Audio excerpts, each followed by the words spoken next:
So now let's go over how to add images to your pages.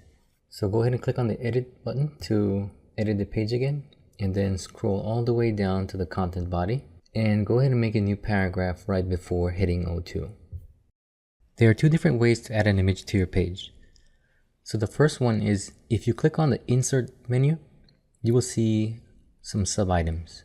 You can either click on the image, and the other way is if you notice there's a little icon which is similar to the Microsoft Word icon for an image. You can also click on that one to insert your image. When you click on image, you get this pop-up window here. On this window, you'll notice that there's a couple of options available to you. On the first one, it says image type. There's an internal and external image type.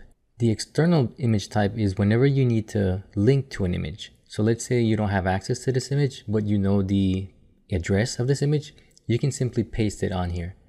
But we're not going to focus on external images. We're just going to focus on internal images for this class. Internal images are any images that you have access to in your department, or any images that you can upload to your department's folder. The second option available to you is image source. So go ahead and click on choose a file, and you will notice that this pop-up shows up on the right hand side. There are a few options available to you here. There's recent, starred, browse, and upload. Go ahead and click on the browse option, and you will notice that the submenu changes. Go ahead and click on upload so we can see what it looks like when you're uploading an image. We're not going to upload any images just yet, so we'll come back to this a little bit later in the class. So go ahead and click on browse again. So let's go over these submenus that is under the browse option. Currently, it's listing your folder, but currently we don't have any images in this folder.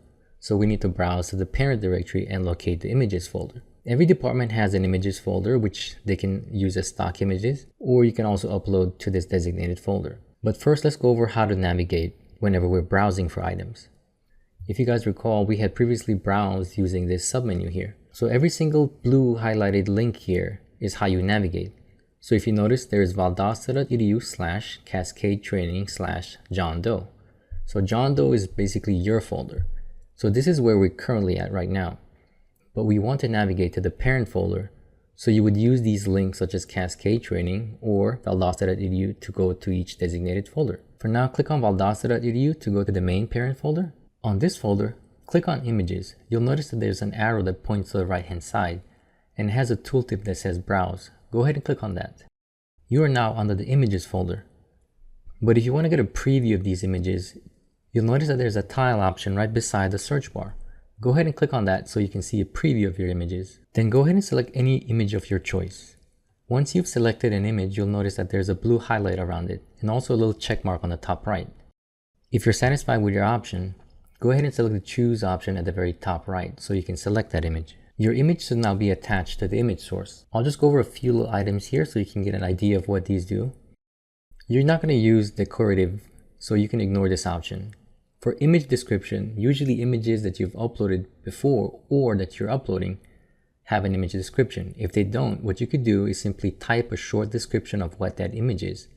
This usually helps with accessibility. So it's very important to try to adhere to accessibility. So make sure to include a short description of the images that you upload. As far as the dimensions, we can ignore that for now. So go ahead and click on the OK button. Your image should now be attached to your page, or rather, linked to your page. If you ever want to resize your image, so let's say your image is too large, you'll notice that there's some little boxes on each corner of your image. You can simply click on any corner and hold the mouse button and click and drag, and your image resizes like mine just did. So I think my image looks fine the way it is.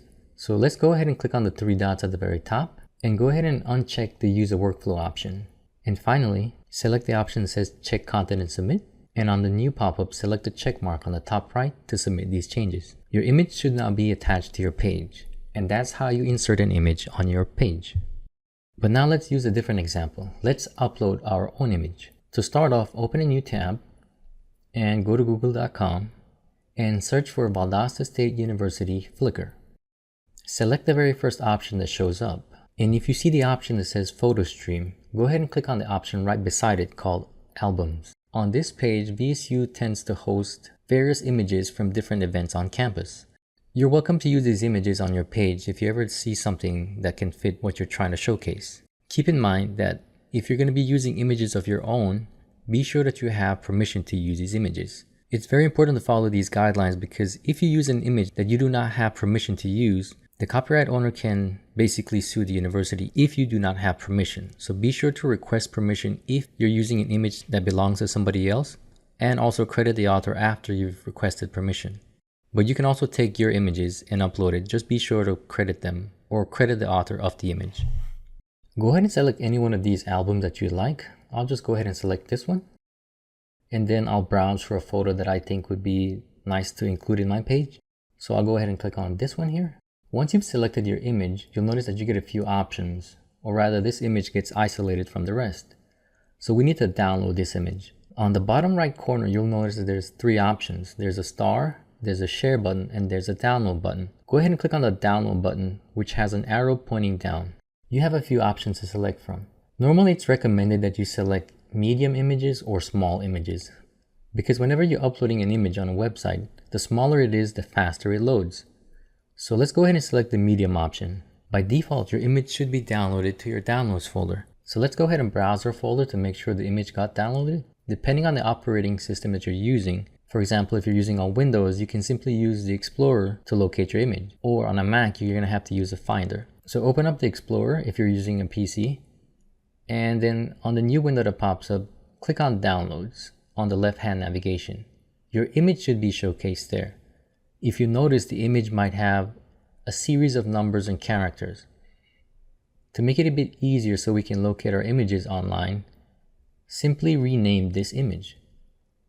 You can rename it to something that's relevant to the image. In this example, I'm just going to rename mine Image Sample. You can either click on the F2 key or right click and rename so we can rename the image. Let's go ahead and upload our image to our page. There are 2 different ways to upload an image, but I'm going to show you one of the quickest ways to upload it directly to the page that you are working on. So go ahead and select your page and let's go ahead and edit it. So click on the edit button or right click and click on the edit option. And then let's scroll all the way down to content body. And then hit the return key after hitting O2. On the new paragraph, we're going to insert our image here. So go ahead and select the image icon or click on the insert option and click on the image option. Under image source, select choose a file. And then on the new pop-up on the right hand side, select the upload option. Be sure for this that your folder is selected. In my case, my folder is titled John Doe and the radio button is selected on the left. Now let's go ahead and choose our file. So on the rectangle that has some squiggly lines on it, click on the choose option to locate our image. On the new window that pops up, go ahead and select your image. You might have to click on the downloads folder on the left so you can see your image. Once you've selected your image, go ahead and click on the open button. Now that the image is attached, go ahead and select the choose option on the top right. Your image should now be attached to the image source. On the image description, let's go ahead and type in a brief description of that image. The image should not show up on your page. But if you notice, mine is a bit large, so let's go ahead and resize this. And you can resize yours if yours is also large. Simply look for the squares on each corner and simply click on either one and drag till it gets smaller. So I think my image looks fine. If you're satisfied with your image, let's go ahead and submit these changes. So click on the 3 dots on the very top right. Go ahead and uncheck the user workflow option, then click on check content and submit. And finally, click on the check mark on the top right. You should now have 2 images on your page, and that is how you attach an image and how you upload an image.